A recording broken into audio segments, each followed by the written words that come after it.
ഇന്ന് ലോകത്ത് ഏറ്റവും പണം കൊയ്യുന്ന ഫിലിം ഫ്രാഞ്ചൈസുകൾ സൂപ്പർ ഹീറോ ഫ്രാഞ്ചൈസുകളാണ്.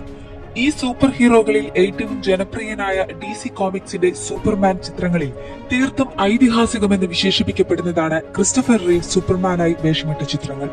എന്നാൽ ഒരു കാലത്ത് സൂപ്പർമാനോളം തന്നെ പ്രശസ്തനായ ക്രിസ്റ്റഫർ റീവ് ഏതൊരു മനുഷ്യന്റെയും ജീവിതാന്ത്യമായേക്കാവുന്ന ഒരു പ്രതിസന്ധിയെ പൊരുതി തോൽപ്പിച്ച കഥ പാശ്ചാത്യ ലോകത്തിന് പുറത്തുള്ളവർക്ക് എത്രത്തോളം പരിചയമുണ്ട് എന്നത് സംശയമാണ്.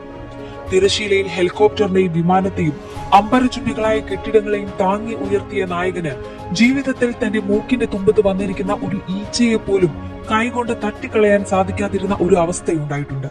പക്ഷേ സൂപ്പർമാൻ എന്ന സാങ്കല്പിക കഥാപാത്രം പോപ്പ് കൾച്ചറിന്റെ പ്രതീകവും ധാർമ്മിക ബോധത്തിന്റെ ബിംബമായും മാറാൻ പങ്കുവഹിച്ച ക്രിസ്റ്റഫർ റീവിന്റെ മരണം നടന്ന് 20 വർഷത്തിനു ശേഷം ആ ജീവിതത്തെ ഒരു ഡോക്യുമെന്ററി രൂപത്തിൽ തിയേറ്ററുകളിലേക്ക് എത്തിക്കാൻ ഒരുങ്ങുകയാണ് ഇപ്പോൾ Warner brothers pictures. Superman the Christopher റീവ് story എന്നാണ് ചിത്രത്തിന്റെ പേര്.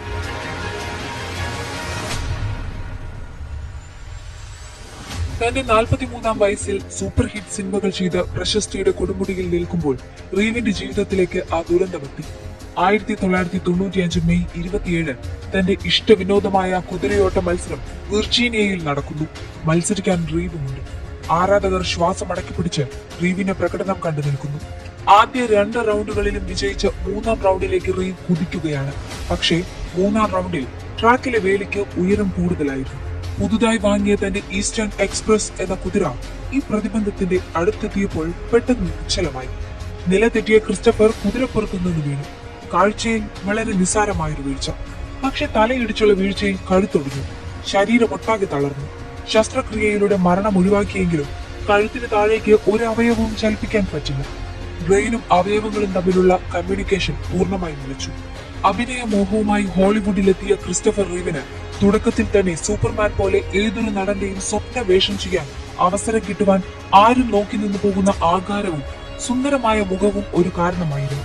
1978 ക്രിസ്മസ് ദിനത്തിൽ റിലീസ് ചെയ്ത സൂപ്പർമാൻ ലോകമാകമാനം ആവേശം സൃഷ്ടിച്ചുകൊണ്ട് ഒരു മെഗാ ഹിറ്റായി മാറി. പിന്നീട് 3 ചിത്രങ്ങൾ കൂടി ഇതിന്റെ തുടർച്ചയായി പുറത്തിറങ്ങി. ആരാധകർ സിനിമയ്ക്ക് പുറത്തും റീവിനെ സൂപ്പർമാനായി കണ്ടു. ചെല്ലുന്നിടമെല്ലാം ജനക്കൂട്ടം അയാൾക്ക് ചുറ്റും കൂടി വന്നു.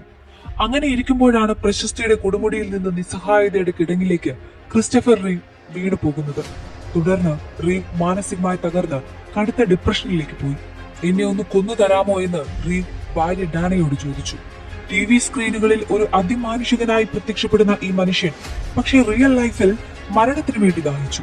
എന്നാൽ കടുത്ത പ്രതിസന്ധിയുടെ സമയത്തും റീവിനെ ചേർത്ത് പിടിച്ച് ഒരിക്കലും ഒറ്റയ്ക്കാക്കില്ല എന്ന് ഭാര്യ ഡാന ഉറപ്പുകൊടുത്തു. ഈ വാക്കുകൾ നൽകിയ പ്രത്യാശയിലൂടെ റീവ് തന്റെ മാനസികാരോഗ്യം വീണ്ടെടുത്തു. പിന്നീട് ഡോക്ടറുടെ കർശന നിർദ്ദേശം കണക്കിലെടുക്കാതെ തന്റെ കൈകാലുകൾ ചലിപ്പിക്കാനുള്ള നിശാന്ത പരിശ്രമങ്ങളിലും പരസഹായത്തോടെയുള്ള വ്യായാമ മുറകളിലും ഏർപ്പെട്ടു. ദീർഘനാളത്തെ പരിശ്രമങ്ങൾക്കൊടുവിൽ വൈദ്യശാസ്ത്രത്തെ തന്നെ അത്ഭുതപ്പെടുത്തിക്കൊണ്ട് കൈകാലുകൾ ഭാഗികമായി ചലിപ്പിക്കാൻ അദ്ദേഹത്തിന് കഴിഞ്ഞു. പിന്നീട് വീൽ ചെയറിൽ ഇരുന്നു കൊണ്ട് തന്നെ അദ്ദേഹം ഒരു സിനിമ സംവിധാനം ചെയ്തു. 1997 പുറത്തിറങ്ങിയ ഇൻ ദി ഗ്ലോമിംഗ് എന്ന ഈ ചിത്രത്തിന് 5 Emmy നോമിനേഷൻ ലഭിച്ചു. ശേഷം ദി റയർ വിൻഡോ എന്ന ക്ലാസിക് ചിത്രത്തിന്റെ ടെലിവിഷൻ പതിപ്പിൽ അഭിനയിച്ച് സ്ക്രീൻ ആക്ടർ ഗിൽഡ് പുരസ്കാരം നേടി.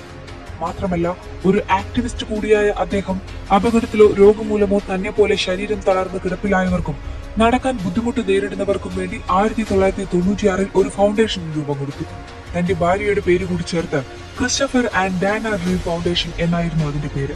തനിക്ക് എഴുന്നേറ്റ് നിൽക്കാൻ സാധിച്ചാൽ നടക്കാനാകുമെന്ന് അദ്ദേഹം ഉറച്ചു വിശ്വസിച്ചു. 2 കാലുകളിലും നിവർന്നു നിന്ന് തന്റെ ഇളയ മകനെ സ്വന്തം കൈകൾ കൊണ്ട് കെട്ടിപ്പിടിക്കണമെന്നതായിരുന്നു റീവിന്റെ ഏറ്റവും വലിയ ആഗ്രഹം.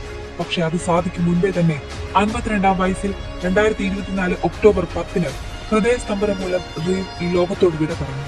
എന്നാൽ അദ്ദേഹം തുടങ്ങിവെച്ച ഫൗണ്ടേഷൻ കാരണം നിരവധി മനുഷ്യർ ഇന്നും സ്വന്തം കാലിൽ നടക്കുന്നുണ്ട്.